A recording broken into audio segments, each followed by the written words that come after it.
मेरी फटकार इन जालिमों पर लोग करते हैं। अरे कौन ऐसा जालिम लोग हैं कि जो बच्चों को मारते हैं, पीटते हैं, और अफसोस तो हरियाणा की हुकूमत पर होता है। अरे कैसा चीफ मिनिस्टर है हरियाणा का, कौन सा बीजेपी का एडमिनिस्ट्रेशन है कि जब जुनैद और नसीर को जालिमों ने मार मार कर पुलिस स्टेशन को लेकर आए तो पुलिस ने कहा कि हम जुनैद और नसीर को नहीं ले सकते क्योंकि ये मर जाएंगे। बाद में मालूम हुआ कि उनकी जली हुई लाशें मिलती है।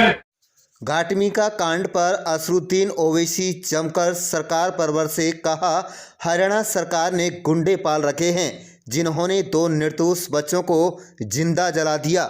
इससे घिनौना व निंदनीय काम क्या हो सकता है। आखिर यह सरकार कब तक मजलूम व मुसलमानों का कत्ल करती रहेगी।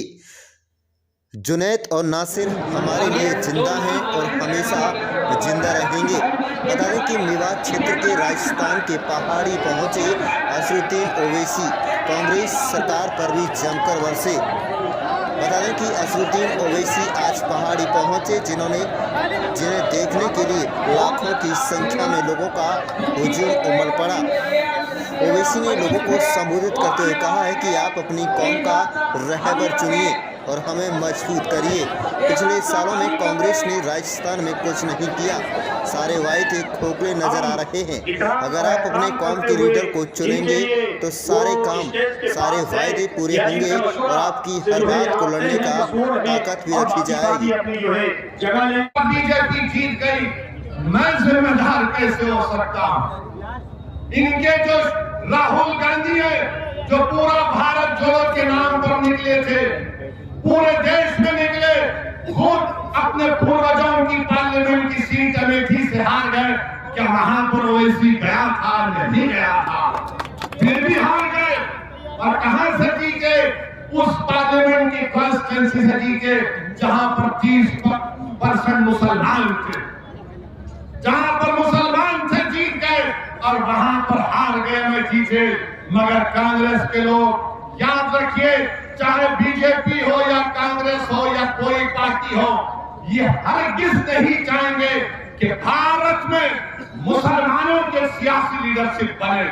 वो मुसलमानों को कमजोर रखना चाहते हैं, वो मुसलमानों को अपने ताबे रखना चाहते हैं, वो मुसलमानों को गुलाम बनाकर रखना चाहते हैं, मुसलमानों को डरा कर रखना चाहते हैं। मैं आपसे कह रहा हूं कि आपको डरने की जरूरत नहीं है। ये देश हमारा था, है और रहेगा। ये देश हमारा है। इस देश का आईन पढ़िए, संविधान को पढ़िए। अरे जब सबको हक मिल सकता है, इज्जत मिल सकती है, तो भारत का मुसलमान क्यों पीछे हो जाता? मैं आज तक ये चैलेंज कर रहा हूं, बताओ भारत के मुसलमान में, राजस्थान के मुसलमानों में कितने पढ़े लिखे लोग हैं?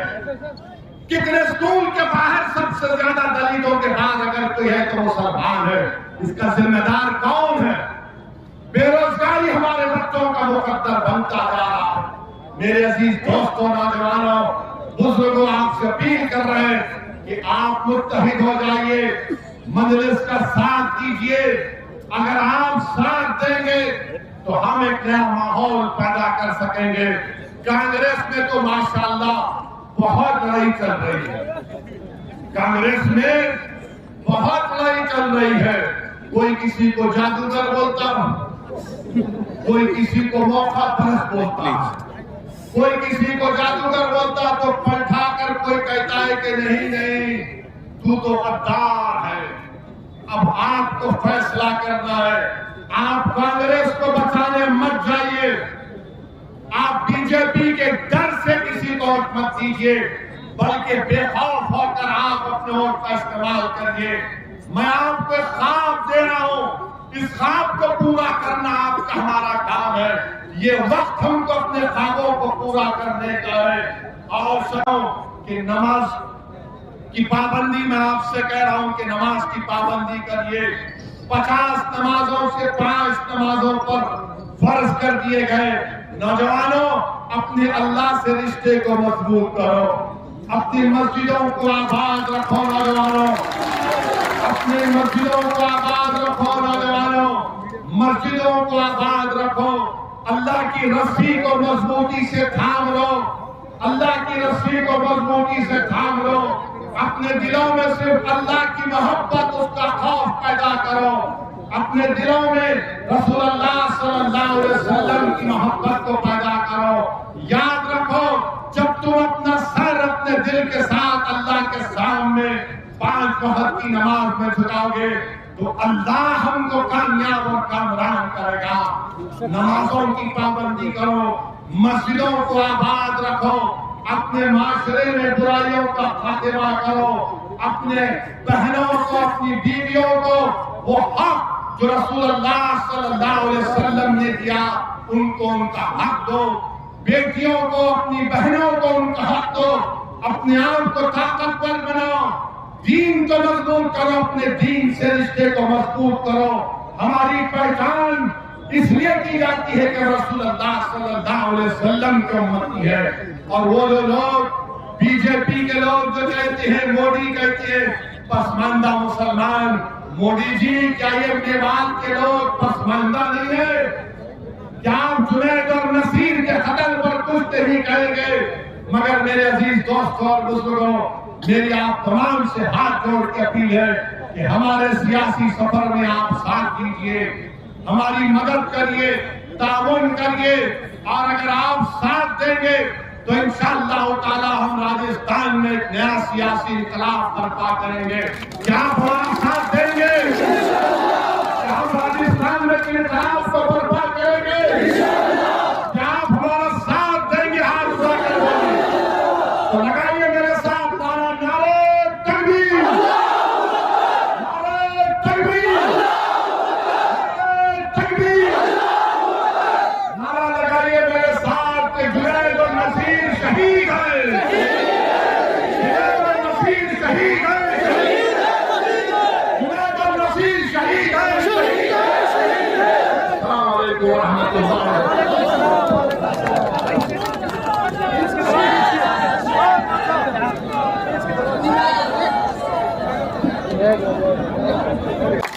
मगर इन पर जुल्म करने वालों को रोकना पड़ेगा। आज भारत में अगर किसी के खून की अहमियत नहीं है तो मुसलमान की खून की अहमियत नहीं है, दलित के खून की अहमियत नहीं है, आदिवासियों के खून की अहमियत नहीं है। मेरठ में एक मुस्लिम बच्चे को पुलिस कस्टडी में मारा जाता है, गुर्दे फेल हो जाते हैं। बताओ ये कब तक जुल्म तुम्हारा चलेगा? इख्तिदार के नशे में रहे, कभी जुनैद और नसीर को, तो कभी टीलू खान को, तो कभी अखलाक को, तो कभी रकबर को, तो कभी जुनैद को, तो कभी नसीर को। आखिर ये जुल्म खत्म करने की जिम्मेदारी उन लोगों पर है जो हमारे औरतों की भीख पर सत्ता में बैठते हैं, हमारे औरतों की भीख पर सत्ता में बैठते हैं। मगर आज इनकी ज़बानें खामोश है, ज़बानें इनकी नहीं खुलती है। मेरे अजीज दोस्तों और बुजुर्गों, मेरी आपसे एक ही अपील है कि मेरी इन बातों पर गौर करिए, सियासी ताकत बनिए। अल्लाह मुझे जब तक जिंदा रखेगा, मैं और मेरे तमाम साथी अपना काम करते रहेंगे।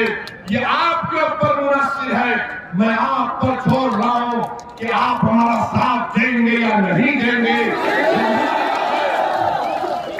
जमहूरियत है, आप जिसको चलाए और दे या ना दे, मगर याद रखो, अगर आप अपने और की अहमियत चाहते हैं, अगर आप अपने बच्चों की तालीम चाहते हैं, अगर आप अपनी बच्चियों की तालीम चाहते हैं, अगर आप मान सम्मान चाहते हैं, तो आपको हिस्सेदारी की लड़ाई में लड़ना पड़ेगा।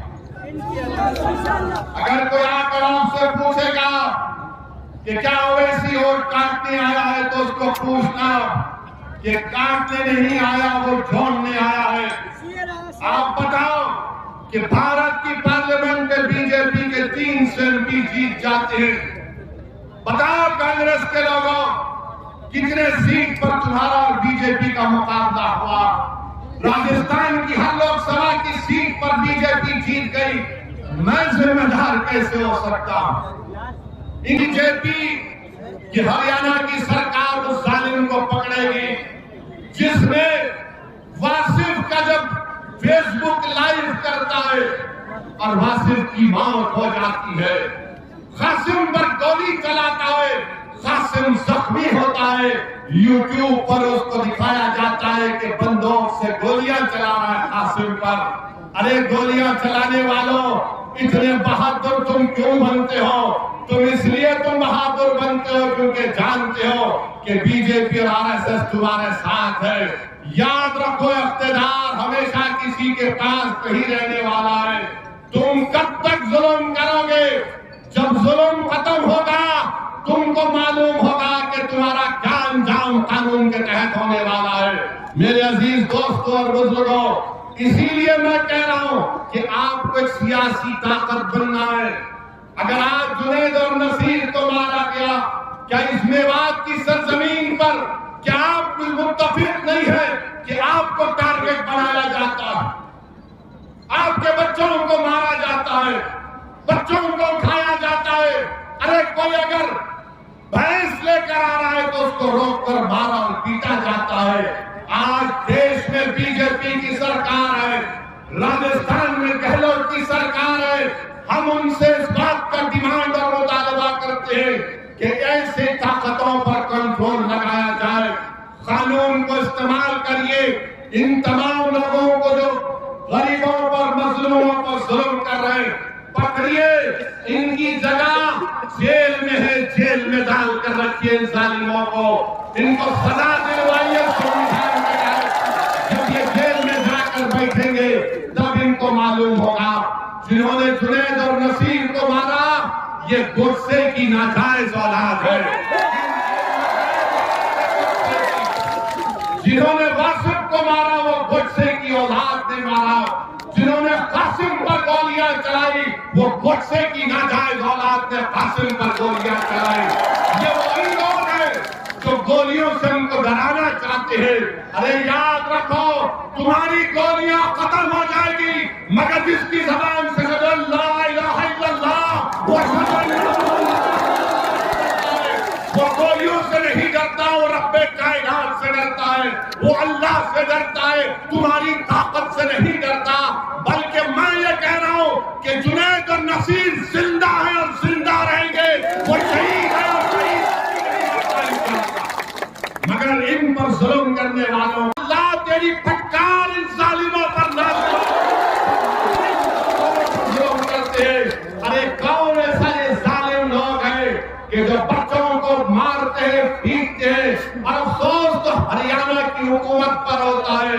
अरे कैसा चीफ मिनिस्टर है हरियाणा का, कौन सा बीजेपी का एडमिनिस्ट्रेशन है कि जब जुनैद और नसीर को जालिमों ने मार मार कर पुलिस स्टेशन को लेकर आए तो पुलिस ने कहा कि हम जुनैद और नसीर को नहीं ले सकते क्योंकि ये मर जाएंगे। बाद में मालूम हुआ कि उनकी जली हुई लाशें मिलती है, उनकी जली हुई गाड़ी मिलती है। आखिर क्यों हरियाणा में बीजेपी की सरकार इन जालिमों का साथ दे रही है जो इंसानों का कत्ल कर रहे हैं? आखिर क्यों बीजेपी की हरियाणा की सरकार इन जालिमों को इजाजत देती है कि वो बंदूक लेकर फिरे, हथियार लेकर फिरे? और अगर कोई मुसलमान अपनी शादी की बारात में तलवार लेकर नाचता है तो 2 घंटे के अंदर पुलिस पहुंच जाती है और पूछती है कहां से लाया तलवार। मगर ये लोग जो हथियार और बंदूक लेकर फिरते हैं, गांव रक्षक के नाम पर गांव की हिफाजत नहीं कर रहे बल्कि गाय के नाम पर इंसानियत का कत्ल कर रहे हैं। हमको इसकी मजम्मत करनी चाहिए। बहुत हो गया।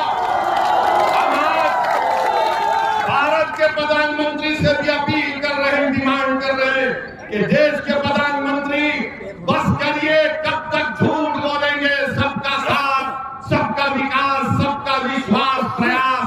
अरे इंसानों को पकड़कर मारकर उनको जला दिया जा रहा है। भारत के प्रधानमंत्री आप इनको रोकेंगे या नहीं रोकेंगे? अगर नहीं रोकेंगे तो फिर रूल ऑफ लॉ खत्म हो जाएगा, संविधान कमजोर पड़ जाएगा।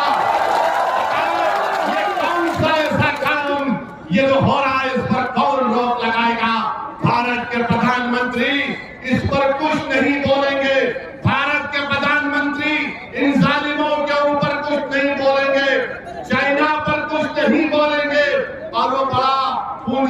है जो आजकल सुर्खियों में बना हुआ है उस पर कुछ नहीं बोलेंगे।